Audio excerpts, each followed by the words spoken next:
क्या आप जानते हैं कि यीशु मसीह यरूशलेम के मंदिर से व्यापारियों को क्यों बाहर निकाले थे? और क्या आप जानते हैं कि ऐसी कौन सी जानवर था जिसे नूह के जहाज में जाने नहीं दिया गया? वीडियो को देखते जाइए, ऐसे ही बाइबल के कई सवालों के जवाब हम आगे जानेंगे। नंबर 1, एंशिएंट इजराइल में यरूशलेम के मंदिर में यीशु ने व्यापारियों को मंदिर से क्यों निकाले थे?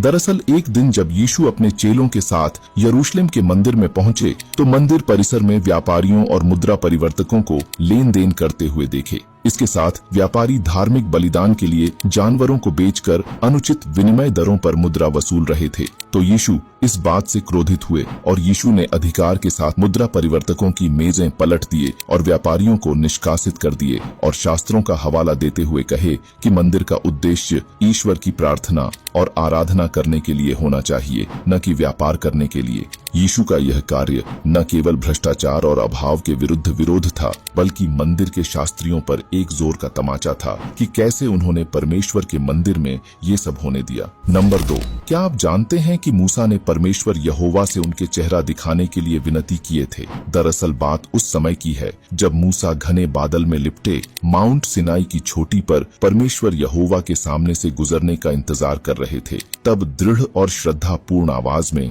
मूसा ने परमेश्वर यहोवा से अपनी महिमा दिखाने की विनती की। अपनी असीम दया में सर्वशक्तिमान ने मूसा के अनुरोध को स्वीकार कर लिए, लेकिन उसे चेतावनी दिए कि कोई भी मनुष्य उसका चेहरा देखकर जीवित नहीं रह सकता। इसीलिए दयालु भाव से प्रभु ने मूसा को चट्टान की एक दरार में रखे और अपने हाथ से उसे ढक दिए और वहां से गुजरे। और जब परमेश्वर ने अपना हाथ हटाए तो मूसा ने परमेश्वर यहोवा की पीठ देखी, एक ऐसा दृश्य जिसने उसके आत्मा पर एक अमिट छाप छोड़ी, जैसा कि निर्गमन 33:18 से 22 में वर्णित है। उस क्षण मूसा ने परमेश्वर की पवित्रता और शक्ति की विशालता को समझे, विस्मय और श्रद्धापूर्ण भय का मिश्रण महसूस किए। नंबर 3, क्या आप जानते हैं कि एक ऐसा भी प्राणी था जिसे ईश्वर नूह के जहाज में जाने की अनुमति नहीं दिए थे? दरअसल बात कुछ ऐसी है, जब पृथ्वी को जल प्रलय से शुद्ध करने और पृथ्वी पर जीवन को शुद्ध करने की दिव्य योजना में ईश्वर ने अटूट आस्था वाले व्यक्ति नूह को एक जहाज बनाने की कार्य सौंपे। उस जहाज में हर प्रजाति के जोड़े को रखा जाना था ताकि जल प्रलय के बाद जीवन की निरंतरता सुनिश्चित हो सके। लेकिन एक ऐसा भी प्राणी था जिसे ईश्वर जहाज में जाने से स्पष्ट रूप से मना किए थे।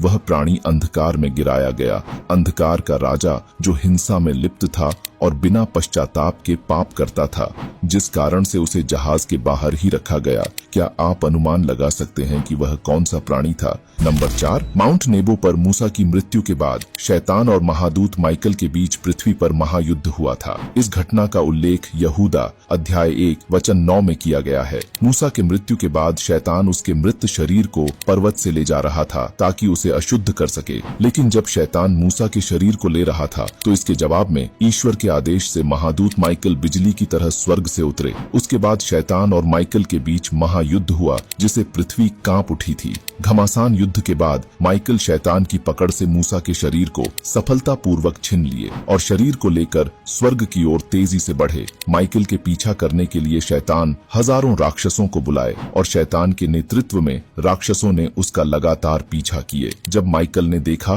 कि राक्षस उसका पीछा कर रहे हैं तो वह अंतरिक्ष में रुके और राक्षसी ताकतें उस तक पहुंच पाती इससे पहले माइकल ने अपना हाथ बढ़ाया और घोषणा की, प्रभु तुम्हें डांटे। ऐसा कहते ही स्वर्ग से एक जबरदस्त शक्ति निकली जिसे राक्षस डर गए और उन्हें वापस नरक में जाने के लिए मजबूर कर दिया।